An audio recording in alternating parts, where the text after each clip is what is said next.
हो गया जी। बिस्मिल्लाहिर्रहमानिर्रहीम स्टूडेंट्स, अस्सलाम वालेकुम जी। आज बेटा हम एप्लीकेशन बर्नौलीज़ इक्वेशन की पढ़ रहे थे। आज हमने उसकी दूसरी समझ ली एप्लीकेशन पढ़नी है।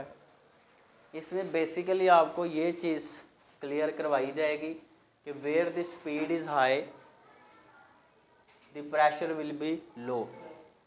फ्लूइड की जहाँ स्पीड ज़्यादा होगी वहाँ फ्लूइड का प्रेशर क्या होगा, कम हो जाएगा। ठीक है जी। मैं इसकी बहुत सारी मिसालें दे के आज आपको ये चीज़ क्लियर करूँगा कि जहाँ प्रेशर ज़्यादा होगा वहाँ स्पीड क्या होगी, कम होगी। अच्छा, उसके बाद हमारे पास ये एक पाइप देख रहे हैं आप, इसका यहाँ पे एक साइड है, उसका क्रॉस सेक्शनल एरिया ये है, यहाँ पे ये बारीक है। ठीक है। अब देखें, यहाँ से जब फ्लूइड गुजरेगा तो वो बड़ा क्रॉस सेक्शनल एरिया आराम से गुजरेगा। यहाँ तंग कर देंगे तो तेज़ी से गुजरेगा, तो यहाँ उसकी स्पीड क्या हो जाएगी, हाई। तो जहाँ स्पीड हाई होगी आपने उसका इन्वर्स कह देना कि स्पीड वहाँ प्रेशर क्या हो जाएगा, लो। ये बात अपने माइंड में आपने बिठा लेनी है। ठीक है। तो अब ज़रा आगे देखते हैं। पहली बात तो ये कि ये जो पाइप जो है वो समझ लें कि ज़मीन के ऊपर पड़ा हुआ है। कहाँ पड़ा हुआ है, ग्राउंड के साथ ये अटैच्ड है। तो समझ लें कि जितनी पोटेंशियल एनर्जी इधर है उतनी ही इधर है, उतनी, क्योंकि सेम लेवल के ऊपर ये पाइप पड़ा हुआ है। तो जब हम इसके ऊपर बर्नौलीज़ इक्वेशन लगाएंगे, बेटा इधर इधर ध्यान करें, बर्नौलीज़ इक्वेशन लगाएंगे तो वो ये होती है P1 + 1/2 रो V1 का स्क्वायर प्लस रो GH1 इक्वल होता है P2 + 1/2 रो V2 का स्क्वायर प्लस रो GH2। मैंने बताया कि हाइट इधर एक ही जितनी हाइट हम कंसिडर कर रहे हैं कि ग्राउंड के ऊपर पड़ा हुआ है। तो जब हाइट एक जितनी है तो हम H1 H2 कहने के बजाय सिंपल H ही कह लेते हैं। ठीक है। और जब हाइट सेम है तो ये वाला फैक्टर तो वैसे एलिमिनेट हो जाएगा, कैंसिल हो जाएगा। तो पीछे बची ये चीज़ कुछ जाएगी, P1 + 1/2 रो V1 का स्क्वायर इक्वल है P2 + 1/2 रो V2 का स्क्वायर। ठीक है जी। ये उस पाइप के लिए जो ग्राउंड के ऊपर पड़ा हुआ हो और उसकी हाइट समझ लें कि सेम ही हो। अच्छा, इस रिलेशन का हम इस्तेमाल भी कहीं कर सकते हैं, लेकिन जो असल अब मैं बात करने लगा वो असल ये है, इसको लेके मैं आगे चलने लगा हूँ। देखें जी, देखें बेटा, इसकी पहले इस चीज़ को समझाने के लिए उसने एग्जाम्पल क्या दी है। अगर आप एक रेलवे के ट्रैक के ऊपर खड़े हों, आप यहाँ खड़े हैं, यहाँ से कोई रेलगाड़ी गुजरेगी ना रेलगाड़ी। अच्छा, रेलगाड़ी जब इस ट्रैक के ऊपर से गुजरेगी तो उसके आगे जो हवा होगी उसको वो पुश करके कहेगी तेज़ी से चलो। तो यहाँ से जो रेलगाड़ी के ट्रैक के ऊपर जो हवा होगी वो बड़ी स्पीड से जाएगी, यानी कि हाई स्पीड के साथ। हवा एक फ्लूइड है, ऐसे ही है ना, बह सकती है ना, फ्लूइड है।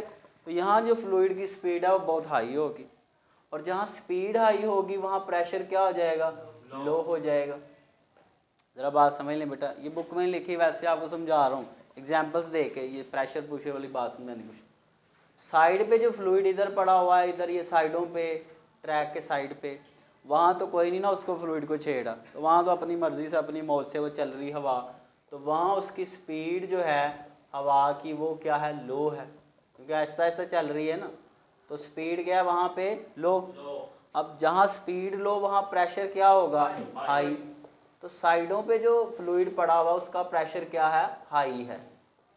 अब आपको पता है कि चीज़ें हमेशा हाई प्रेशर से किधर को जाती हैं, लो की तरफ। पानी को छोड़ें तो हाई से किधर को जाएगा, लो की तरफ। गैस को छोड़ें हाई से किधर को जाएगी, सिलेंडर में प्रेशर ज़्यादा होता है, बाहर प्रेशर क्या होता है, कम।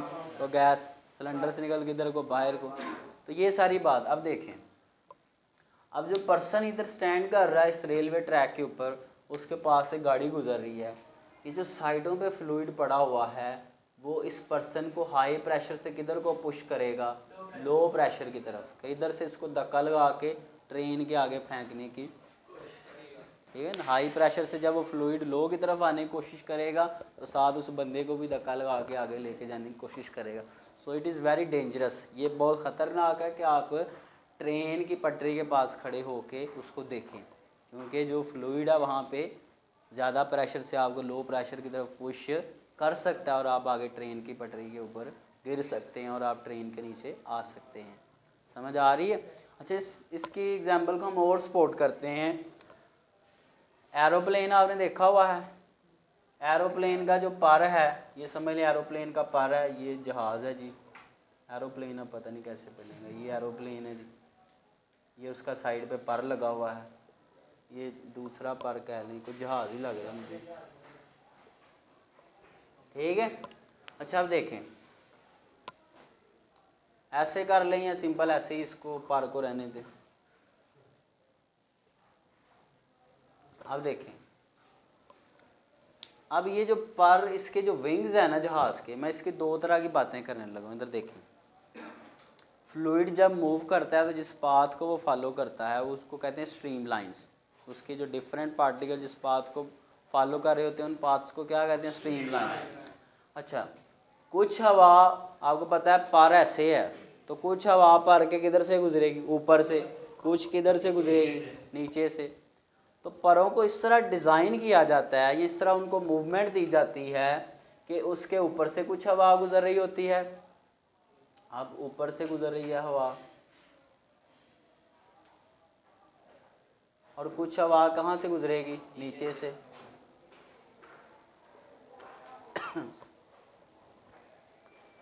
अब देखें, ऊपर से गुजर रही है परों के ऊपर से हवा, तो हम उस पर की डिज़ाइन को या विंग इस तरह उसको डिज़ाइन करेंगे कि उसके ऊपर से जब हवा गुजरे तो वहाँ से उसकी जो स्पीड है वो क्या हो? ज़्यादा हो। स्पीड क्या हो? अब बेटा अली इधर बात समझो, जहाँ स्पीड ज़्यादा होगी वहाँ प्रेशर क्या होगा? लो, ये कम होगा। तो ऊपर जो स्ट्रीम लाइंस हैं एक दूसरे के क्लोजली प्लेस्ड हैं, पास पास से गुजर रही हैं। ठीक है। अच्छा, यहाँ पे ये ऐसे ही है, जैसे यहाँ पे क्लोजली हो तो स्पीड क्या होती है? पाइप के शीशे में स्पीड ज़्यादा नहीं फ्लूइड की हो जाती जब आप उसको दबाते हैं? होता है ऐसे कि नहीं? पानी की जो स्ट्रीम लाइंस है पहले इधर दूर दूर हैं, यहाँ पे क्या आ जाती हैं? नज़दीक आ जाती हैं। ठीक, तो स्पीड ज़्यादा। अब निचले हिस्से में जो एरोप्लेन का नीचे वाला वो विंग का नीचे वाला हिस्सा है, वहाँ हम उसको इस तरह डिज़ाइन करेंगे कि उसके नीचे से जब वो हवा गुजरे तो क्या हो? स्ट्रीम लाइंस एक दूसरे के दूर दूर हो, जैसे यहाँ दूर दूर होनी है। देखिए यहाँ से गुजरेंगी,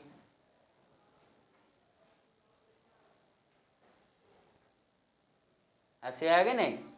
देखिए इस हिस्से में पास आ रही है, इस हिस्से में दूर है, तो जहाँ दूर थी वहाँ हमने स्पीड क्या ली थी? लो। फ्लूइड आहिस्ता आहिस्ता आएगा, यहाँ पे प्रेशर क्या होगा? हाई। यही इधर केस भी है, जब नीचे से स्ट्रीम लाइंस गुजरेंगी तो वहाँ स्पीड फ्लूइड की क्या होगी? लो, यानी कि कम होगी, और वहाँ पे प्रेशर क्या होगा? हाई, यानी कि क्या होगा? ज़्यादा। तो फ्लूइड हाई प्रेशर से किधर जाने की कोशिश करेगा?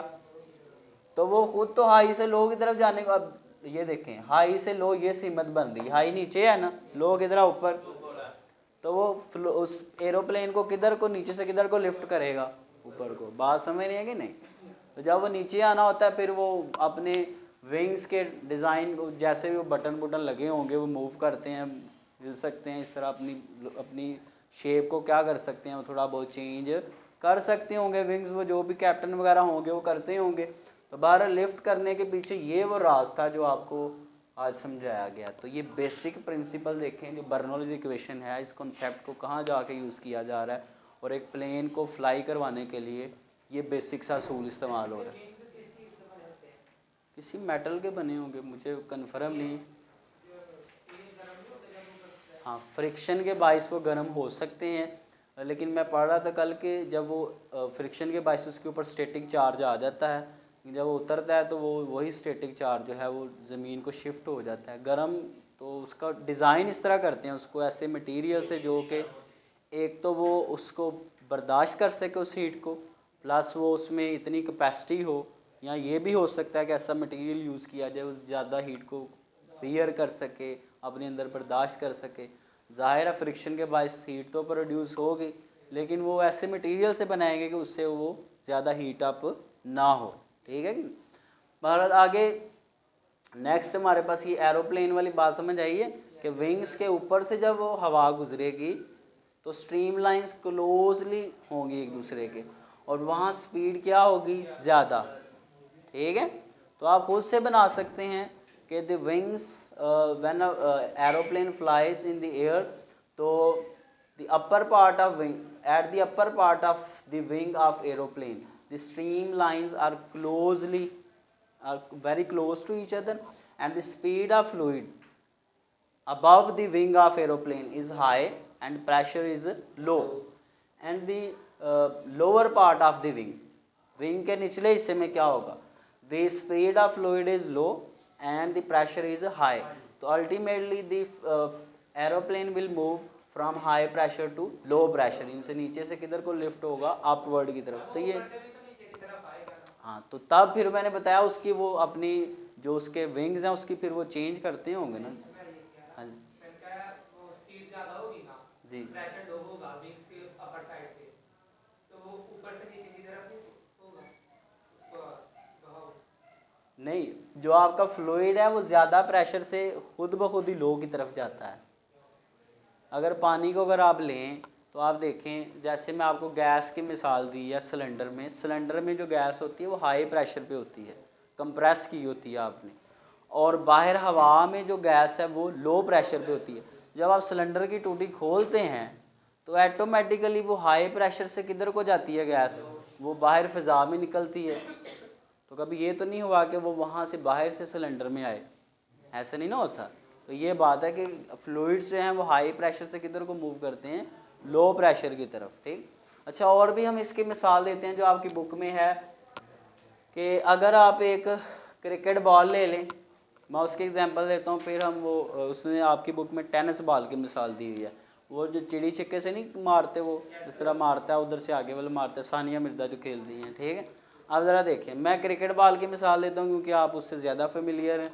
क्रिकेट बॉल की बेटा दो साइड्स होती हैं। अब बॉलर क्या करता है, एक साइड पकड़ के ना इस तरह रगड़ा होता है, देखा आपने, वो एक्चुअली एक साइड को शाइन कर रहा होता है ताकि उसको स्मूथ करे, शाइन करे, उसको बिल्कुल मुलायम करे, और दूसरी साइड को वो कुछ भी नहीं करता, दूसरी को रफ ही रहने देता है। अब देखिए मैं आपके सामने बनाता हूँ, तो ये जो साइड है ना इसको मैं शाइन कर रहा हूँ, बॉलर इस साइड को शाइन करेगा, क्या करेगा, इसको शाइन स्मूथ करेगा, और ये साइड जो है इसमें मैं ज़रा रफ से बना लें, समझ लें, ये साइड कौन सी है, रफ साइड है। ठीक है जी, अब रफ है तो खुरदरी मुर्दरी। ठीक है, जैसे मैं आपको मिसाल देता हूँ, ये फ़र्श अगर आप लें तो एक गेंद अगर रफ सा फ़र्श हो उसके ऊपर फेंके तो वो थोड़ी सी दूर जाएगी, और अगर एक स्मूथ सा फ़र्श लें उसके ऊपर गेंद फेंके तो वो ज़्यादा दूर तक जाएगी। इसका मतलब जो स्मूथ फ़र्श है उसके ऊपर गेंद की स्पीड ज़्यादा है, तो आप समझ लें गेंद एक फ्लूइड है, तो स्मूथ फ़र्श के ऊपर वो ज़्यादा स्पीड से चलता है, और रफ फ़र्श के ऊपर उसकी स्पीड क्या होती है, कम। बात समझ। इसी तरह यहाँ पे एग्जांपल लेते हैं, तो स्मूथ साइड है, आप स्मूथ को और रगड़ के और स्मूथ कर रहा होता है, शाइन कर रहा होता है। अब क्या होगा, जैसे ही हवा में गेंद को फेंकेगा, ऐसे गेंद को फेंकेगा सीधी, उसने टप्पा खानी नीचे, अब क्या होगा, इस गेंदी की दो साइड्स हैं, यहाँ से जब हवा गुजरेगी तो स्मूथ साइड के ऊपर मैंने बताया कि गेंद की स्पीड, मैंने अगर फ़र्श की मिसाल दी, स्मूथ फ़र्श के ऊपर ज़्यादा स्पीड से जाएगा, तो जब यहाँ से फ्लूइड गुजरेगा, यानी कि हवा जब यहाँ से गुजरेगी तो यहाँ से स्ट्रीम लाइंस एक दूसरे के बहुत पास होंगी, यानी कि स्पीड क्या होगी, वेरी हाई होगी, यहाँ से हवा ज़्यादा तेज़ी से गुजरेगी। मैंने बताया स्मूथ फ़र्श के ऊपर स्पीड क्या होगी, ज़्यादा, तो स्मूथ साइड के ऊपर स्पीड ज़्यादा फ्लूइड की होगी। अब जहाँ स्पीड ज़्यादा होगी वहाँ प्रेशर, अभी मैंने बताया क्या हो जाता है, लो। ये बेसिक यही कॉन्सेप्ट है, बार बार घूम फिर के आए। अच्छा, इधर रफ है, इधर जब हवा गुजरेगी तो रफ के ऊपर उसे फ्रिक्शन ज़्यादा होगी, तो आहिस्ता आहिस्ता गुजरेगी, तो यहाँ पे स्ट्रीम लाइंस एक दूसरे के दूर दूर होंगी।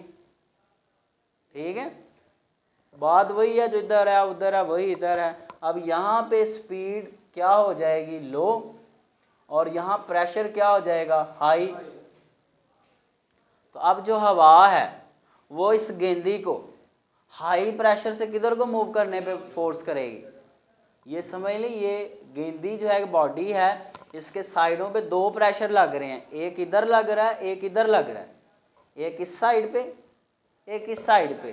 तो गेंदी को ज़्यादा प्रेशर से किधर को जाना पड़ेगा, तो गेंदी क्या करेगी, जब टप्पा खाएगी सीधी तो फिर ये घूम के इधर को जाने की कोशिश करे, क्योंकि इसको फ्लूइड कह रहा है कि हाई से किधर को जाओ, तो स्विंग होगी अंदर को, तो आगे वाला फिर बैट्समैन थोड़ा चकमा खा जाता है, डिसीव हो जाता है। ठीक है, इस तरह उसने मिसाल टेनिस बॉल की दी है कि टेनिस बॉल को जब रैकेट से मारा जाता है, इस तरह से उस रैकेट को उसके साथ मारा जाता है, गेंद के साथ, कि जब वो गेंद मूव करे तो एक साइड पे फ्लूइड का प्रेशर ज़्यादा हो और दूसरी साइड पे फ्लूइड का प्रेशर क्या हो, कम। एक साइड पे फ्लूइड की स्पीड कम हो और दूसरी साइड पे फ्लूइड की स्पीड क्या हो, ज़्यादा। तो अल्टीमेटली जो गेंद है टप्पा खा के वो ज़्यादा प्रेशर से किधर को जाएगी, तो आगे वाले को यही लगेगा सीधी आएगी, लेकिन वो घूम जाएगी तो आगे वाला चकमा खा जाएगा। ठीक है, और ठीक है। अच्छा, इसके बाद और भी देसी सी हम मिसाल ले लेते हैं कि आपके घरों में जो चलानी होती है उसके ऊपर आपने लुम्बी नहीं बनाई होती, उसके पीछे भी यही कॉन्सेप्ट है। देखिए, ये कमरा है जहाँ बैठ के आप खाना वगैरह बना रहे हैं, यहाँ आपने एक लुम्बी सी बनाई होती है कि नहीं, यहाँ आपने चूल्हा सा रखा हुआ है, तो यहाँ से जो धुआं है वो ऊपर को क्यों जाता है, सोचने की बात है। अब देखें जी, यहाँ हवा चल रही है, फ्लूइड, हवा एक फ्लूइड ही है ना, चल रही है हवा, थोड़ी तेज़ चल रही है, इस अंदर वाले की निस्बत अंदर हवा आहिस्ता आहिस्ता, क्योंकि वहाँ कोई चीज़ नहीं है, राम राम से हवा फ्लूइड चलाने के अंदर, और बाहर हवा चल रही है, इसलिए वो फ्लूइड थोड़ा तेज़, ज़्यादा हाई स्पीड के साथ मूव कर रहा है। अब यहाँ स्पीड हाई है तो वहाँ प्रेशर क्या हो जाएगा, लो। अब अंदर आ जाए अगर इधर, तो इधर जो फ्लूइड है वो आहिस्ता आहिस्ता आगे पीछे मूव कर रहा है, क्योंकि उसको हवा वो तो नहीं ना कोई मूव कर रहा है, तो उसकी स्पीड क्या होगी, लो। जहाँ स्पीड लो होगी वहाँ प्रेशर क्या होगा, हाई। तो इस धुएं को अल्टीमेटली हाई से किधर को जाना पड़ेगा, लो की तरफ, इसलिए अंदर से उड़ के किधर को जाता है, बाहर की तरफ। बात समझ आ रही है। तो यही बेसिक था बेटा हमारा कॉन्सेप्ट था। दूसरा आपने ये याद रखना है कि जहाँ पे स्पीड हाई होगी वहाँ प्रेशर क्या होगा, लो होगा। इसमें हमारे पास वो क्वेश्चन दो पूछ सकता है, बड़े अहम है, पेपर में आते हैं कि एरोप्लेन किस तरह उड़ता है जी, और दूसरा टेनिस बॉल किस तरह स्विंग होती है। ठीक है, समझ आ गया बेटा। तो उम्मीद करता हूँ आपको आज का जो लेसन है वो समझ आया होगा। अपना ख्याल रखें जी, खुश रहें, अल्लाह हाफ़िज़।